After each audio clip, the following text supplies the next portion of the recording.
tuning in to Lesview, where we work to tackle some of the most raciest topics for the LGBT community and beyond. Tonight we're going to be talking about women addicted to abuse and what that looks like for our community. So hi everyone, I'm Cheyenne, and I was speaking with a friend over the phone, and I have a few friends who are addicted to abuse. And what I mean by that is they don't even know that they're abused because it's not physically abusive to them. So, you know, we kind of scratch out emotional abuse, verbal abuse, anything on the other lines of physical abuse. So I did some research, and I myself was in a physical abuse, but not physically abused. And I didn't know that for a very long time.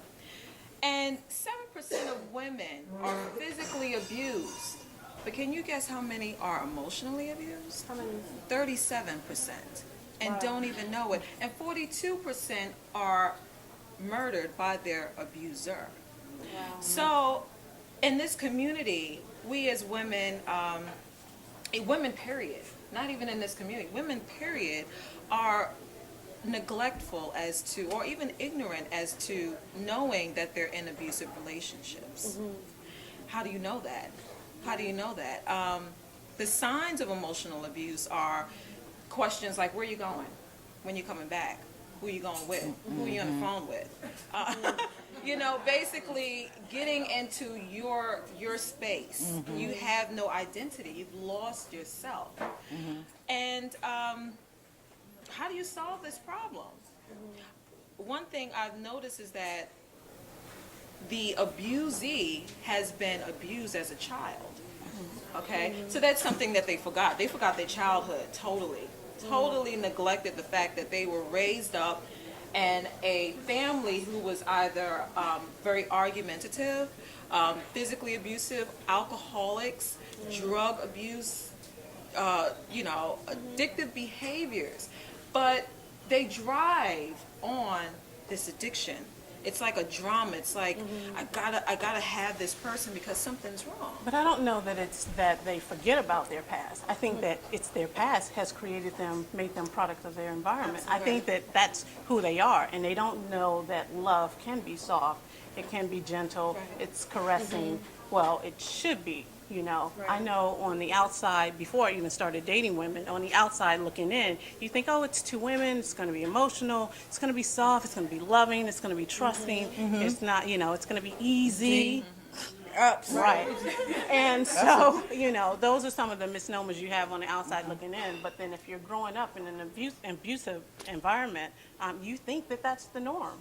A lot of times you think that's the norm until you're exposed to something different. Right, but if you continue to go into the same relationships that give you this euphoria, this feeling or drive to, there's something about her, and your friends are telling you, I don't like her, but there's something that I like about this, him or her, whomever it may be. Absolutely. It's very deeply rooted.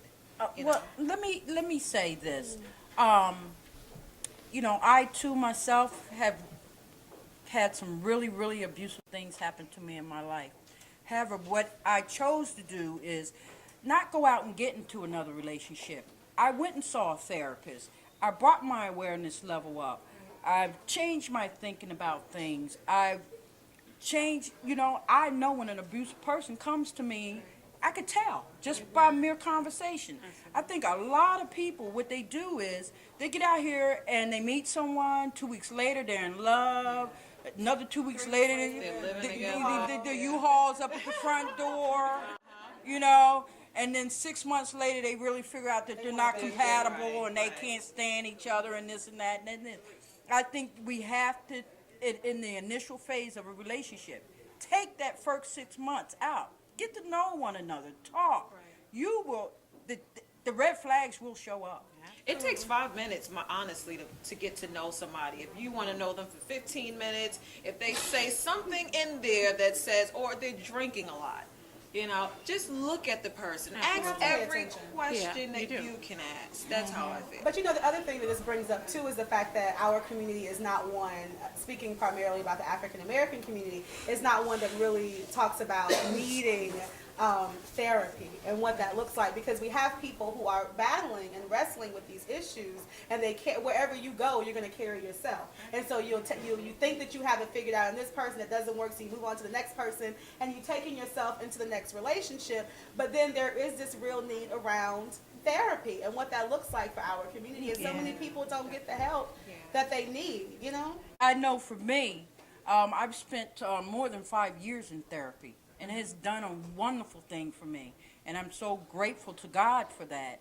And not only that, but, you know, people that are in relationships that break up and get right into another one, what you're doing is you're medicating.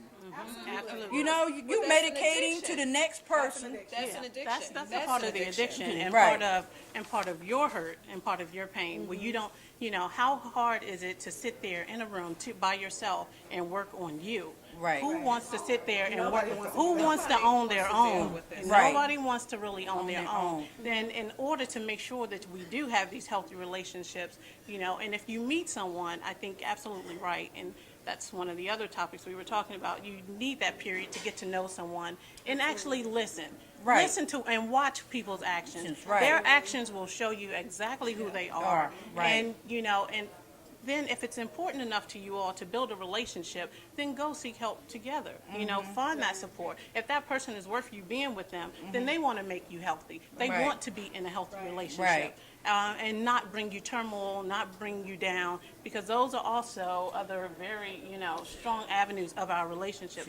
We have some emotionally damaged people, you know, women, it's really hard in this relationship, and we carry that baggage over and over and over again to the next person, so. And just know, you know, that it's not just men and women who have abuse issues. There are a lot of gay couples, lesbian couples out here that have just as many abuse issues, Absolutely. not physical, emotional, you know. Right, and that's So- but it turns into an addiction because they keep following in the same relationship, the next relationship, because the it gives same them a thing. drive. It's like a cigarette. You take a cigarette and it's like, oh my God, okay, you know. It's almost like It's a insanity. high. You know, the definition that, you know, we hear so much about insanity, like, you know, doing the same thing, expecting different results. Right. And that's just not, it's really insane. And so if you are insane, then what's that treatment is required so that you will not continue to like feed this addiction Right. that we're talking about here. I think more with the hardest thing for me in my process is I spent a lot of time alone. I lived alone. You want to talk about some lonely stuff? That's some lonely stuff right there. Live by yourself. But And it's it make okay. yes, But- I do. but And it's you okay know, to be and it make you pray to the Lord God, please send me somebody quick. Oh, Oh, Lord, I see? just can't make it to the next And day. that's how you get caught up, and that's how right. another sign of an abusive relationship or abusive person is a person who can't make friends, who has no friends. Right. So, and who wants to seclude you or Right. is Where you envious going? of Right. your time, Right. envious Right. of your time with your family, your friends, because understanding and knowing that there is, you know, you have to nurture your friendships the same way you nurture your relationships. I heard you say that back-to-back relationship is abuse. To me personally, I don't think it's considered a form of abuse. What I see it as, you already, when you hit a certain age, you already know what you want in a relationship. So therefore, if you get someone and they portray themselves as being one thing, when you get with them, and change over, what is it, about a month? Yeah, 2 months, that's right. Okay, you feel that, you know what, you're not the one for me. So I'm gonna do something else. Or Well, better and then yet, that's what we someone say. else. Well, but then that's what we say, take that time to get to know Know that the person. because that person will show you. That's right. Okay, Who what among- about 6, 7 months? Right, Did it 6, twice, 7 did months. I- The interesting thing about the back-to-back, it's not necessarily saying that, you know, that's a bad thing. Maybe right. that's what you found. Right. But whenever you feel like you have to heal yourself through somebody Through else, someone else. that becomes a That form of becomes- addiction. So it's just really amazing to me, and really that, you know, this is something that I don't think we talk about a lot, Cheyenne. So this is just like really awesome It's that a you're pulling disease. this out. It's definitely a on the table. disease. And you know, and I also think moreover, you know, after sitting listening to all the comments, you know, we have to understand that we're whole human beings first. We're Right. human first. Right. You are a whole person without somebody else Absolutely. first. That's right. That's right. Grow and develop that Individuals. First. first. Well, as we can see, once again, we can get all hot and heated, and that's exactly what we need to do. So we ask that you all come back and join us next week on Let's View on Wednesday night, where we'll be discussing another hot topic, where we'll be talking about boundaries. Are you too close? Are you not too close? What does that look like? So please join us next Wednesday as we discuss that topic. Thank you.